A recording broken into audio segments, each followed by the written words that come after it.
Hi, I'm Daryl Black with another video on helping you be the leader that you would want. Today we're going to talk about a topic of utmost importance with regard to the ability to make connection with the individuals on your team, create a safe environment for them, and really to allow the team to be a lot stronger.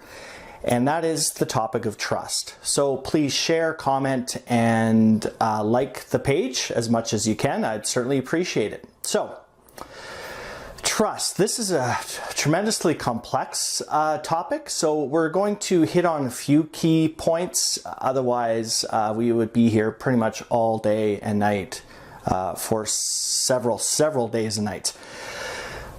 Why is trust so important? Well, there's a saying in team building that trust is a building block for cohesion. So until we can get past this hurdle that is trust, we can never actually truly be a cohesive team.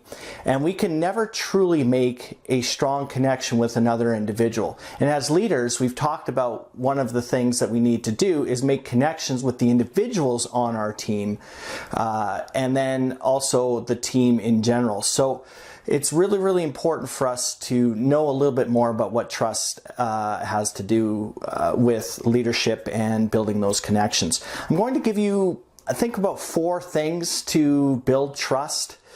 There's a lot more, of course, but these are 4 highlights maybe that you can take away and start to use right away. The very first thing to build trust is the concept of transparency. And essentially what transparency is, you're not hiding anything as a leader. There's no facade there. You're being authentic.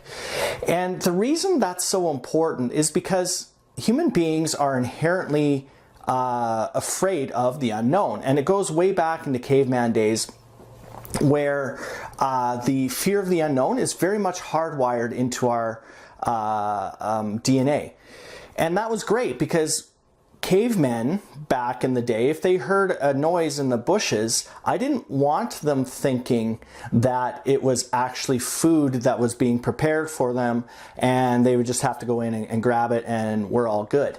I didn't want my caveman ancestors to walk out of the cave and give a big stretch and, you know, tell the cave family to stay in the cave there and no big deal. And actually, you know what? I'm not even going to go hunt today. I'm not going to go hunt. Honey, you go to cave yoga. You go. I'll take the cave kids and we'll go to the pool there and hang out with the dinosaurs and stuff. We're not going to worry about eating today. Well, if that attitude had been very prevalent back in the day, I certainly wouldn't be standing here today and you wouldn't be sitting having your wine or whatever watching the video. So it's built for a real reason, this fear of the unknown, and that is for survival.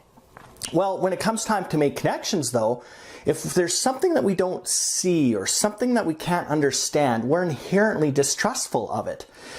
And if you've ever thought about even just the simple act of connecting with somebody face to face rather than over the phone or remotely, even Skype, there's just still that small nugget of, I don't want to say, well, it's distrust because it's an unknown.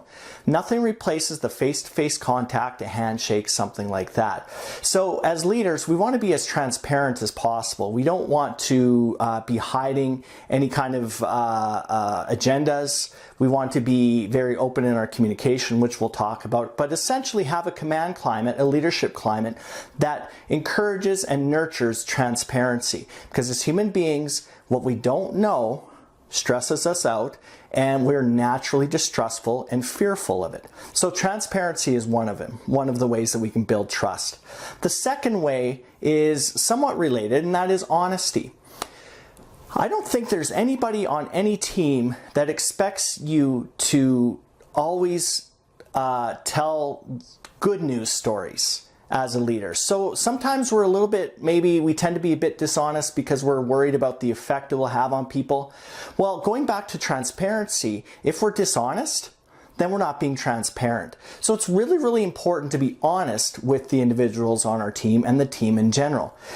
And again, even if that honesty means portraying or conveying bad news, that's okay. You know, that's not exciting for everybody, but I think the teams and the individuals on our teams would rather you be honest than try to be hiding things and manipulating and just really revealing half-truths. All right, so transparency is a way, honesty is another one.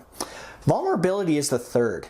And vulnerability as in not bawling your eyes out in front of everybody or revealing your deepest, darkest secrets. And I've talked a lot about vulnerability. I'm a huge advocate of vulnerability used in measured ways for leadership to build connections. In fact, Howard Schultz, CEO of Starbucks, one of his first speeches that he ever gave to the team was that he would really open up about the challenges that are being faced by Starbucks, for example.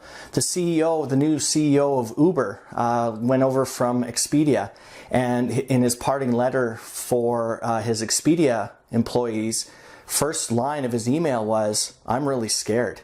And the reason he was scared was because he had been at Expedia for so long, and now he's jumping over into Uber, which has had a, let's just say, tumultuous time over the last few months with regard to leadership. So we want to be transparent. We want to be honest with people. We want to express the right amount of vulnerability. So how do we do that without overdoing it? Well, it's really simple in a way, and maybe it's as simple as it starts with, "Hey folks, I don't have all the answers here. We're in this together." Or, "I don't actually know what's going to happen. I really don't." So those are a couple of examples of expressing vulnerability with a team that would help. The fourth way is really walking the talk, doing what you say what you mean what you say, being very consistent with what your words are and how you act. So when we have a leader that I think Joe had asked about, a hypocritical leader, the problem with a hypocritical leader is it's very inconsistent. It pisses us off because we don't actually know what they're going to do or say. Therefore, it doesn't provide any consistency or predictability for us as team members. Also, if you're not walking the talk, we actually, as humans, we tend to distrust that individual because we don't know where they're coming from. We don't know how they're going to act, but there seems to be something hiding behind this facade. So sometimes if the words don't match the actions, that really ticks us off, and that causes us naturally to be distrustful. So trust is something that I think it can't be just earned overnight. Trust is a really complex trait or element of leadership. And like so many things, it is built over time with incremental steps, but you have to be consistent. You have to be consistently transparent. You need to be consistently honest. You need to be consistently vulnerable, and you always, always, always need to walk the walk, talk the talk, mean what you say what you mean, and make sure that you're always acting in people's best interest. And once you have that trust built, then and only then can you build a connection with an individual on the team and the team in general. But that said, if you have a strong sense of trust, then the sky is really the limit with regard to the team performance and the team dynamic. So it's really important. There's a lot to trust, but again, we'll just break it down into needing to be transparent, honest, vulnerable, and walk that talk as much as you possibly can. Hopefully that helps, and we'll talk to you soon.